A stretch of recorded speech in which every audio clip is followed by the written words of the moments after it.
What caliber should you get your Glock in? 357 SIG? I heard it's the best one. No, get 10 millimeter. 10 millimeter is even more powerful. No, get your 45 ACP. My grandpa said it was the best. Oh no, that instructor said 9 millimeter should be the way to go. Well, which one is it? That's what I'll try to answer in this video. But before I go on, remember that you have the links there below. You have my book, Street Survival Skills, especially if you're interested in survival preparedness and self-defense aspect of that. You have a lot of information that you will probably be taught in classes, self-defense shooting and so on, which if you don't have access to that, this book will really help you, as well as a bunch of more information and surviving the economic collapse for the economic aspect of preparedness, as well as bugging out and relocating. And also, if it's your first time here on the channel, consider subscribing. It really does help out the channel, especially given that YouTube does not like this kind of content.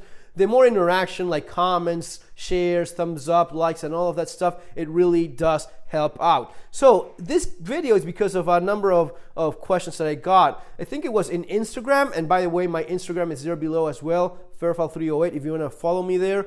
Someone was asking about buying his first Glock, right? And typical, oh, I saw you said that 357 SIG was the best. That's what I want to get. Well, let's make the video super short if you happen to be in a hurry. No, your Glock, especially your first Glock, should always be in 9 millimeter.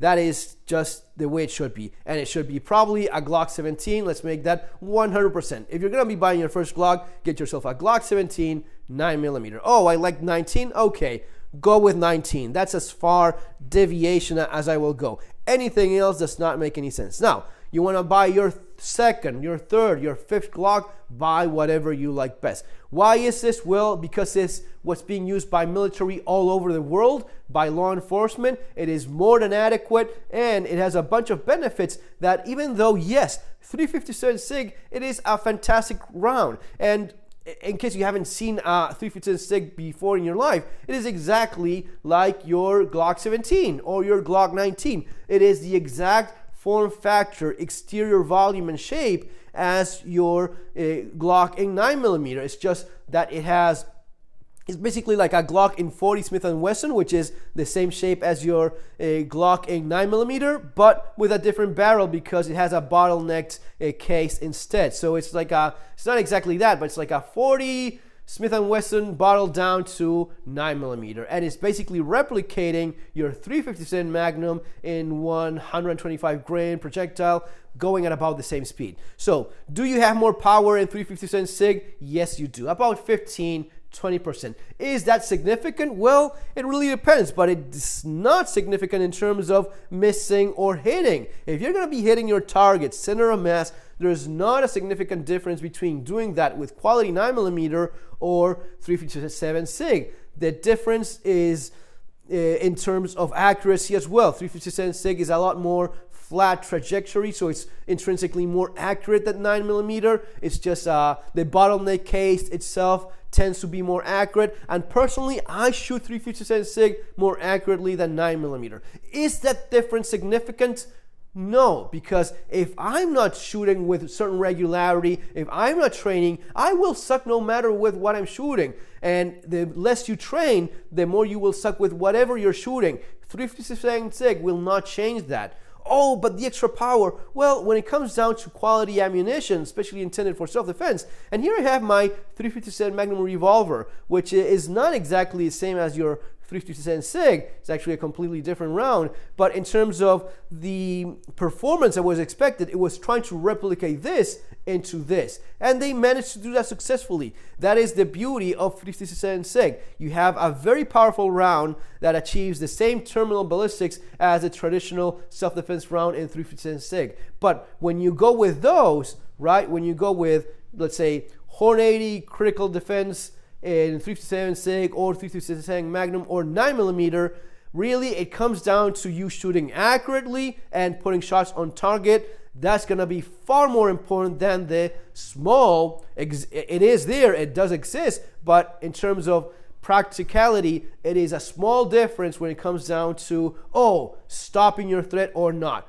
Accurate shots placed where they matter will make a lot more of a difference than the slight difference of power. These are still all very much handguns, and if you go look at the macro of the difference, it's really not statistically a big deal. If I want to have all the maximum, benefit and performance, sure, 357 SIG is the way to go. But when you have to take on the entire context, that's where it makes no sense whatsoever, especially as your first gun. Why? It is a lot more expensive. It is a lot more difficult to come across. It's going to be more expensive for training. If you need to find it in a hurry, you're a lot less likely to find it. If you need someone to, lend you or borrow ammo from someone else, most likely it's gonna be a box of these, not 357 SIG.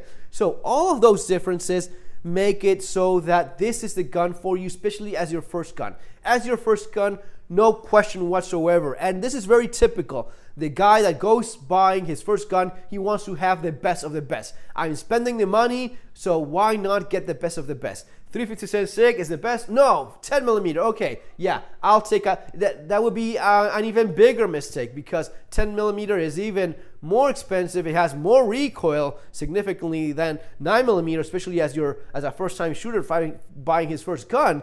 And magazines are different. That's not something that affects you for 357 SIG, because it uses the same magazines as 40. But at the same time, 9 millimeter are even more common. And I'm not going into this I Am Legend fantasy of going through the wasteland and finding a corpse and it has a magazine that actually works for my gun. No, I'm talking about common ass things of going to a little shop somewhere. What is it likely to be there? 9 millimeter pistols, 9 millimeter magazines, 9 millimeter ammo.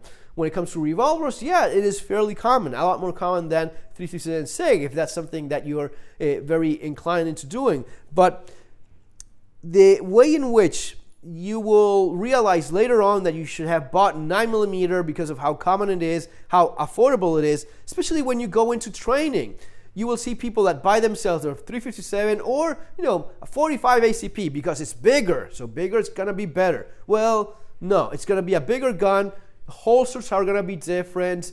You will spend a lot more money, especially in training. That's a big thing. Training in classes and then training so as to sustain an adequate level of proficiency with your gun, that is going to be expensive, and a lot more expensive when you don't go with the cheapest option, which is 9 millimeter. Yes, sure, there's Glocks in 22 long rifle. I'm of course talking about big bore calibers, and this is going to be more than enough for your self-defense needs. If you put that round where it matters, it's not going to be a difference if this is 357 SIG, a Hornady critical duty or critical defense, or something else, and that's kind of premium ammunition, or 9 millimeter. It will more than do the job that you need to be done. And given that this is a channel on survival and preparedness, these are aspects that we have to take into account for when things get more complicated, when things get a lot more expensive, when imports are not the same, when manufacturers are only producing that which is in very high demand. When things get difficult, you want to keep things simple. Guys, it's going to be all for now. See you in our next video. Take care.